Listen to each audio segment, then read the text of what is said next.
పలకలేరని ఆకాశానికి చెప్పని ఈ రక్తాక్షర లేఖని ఇప్పుడే పంపని అన్నం పుణ్యం ఎరగని మా సీమకిరా రమ్మని ఆహ్వానం అందించని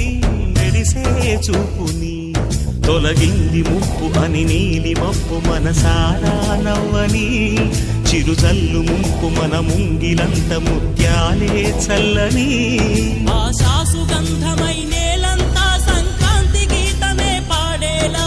శాంతి మంత్రమై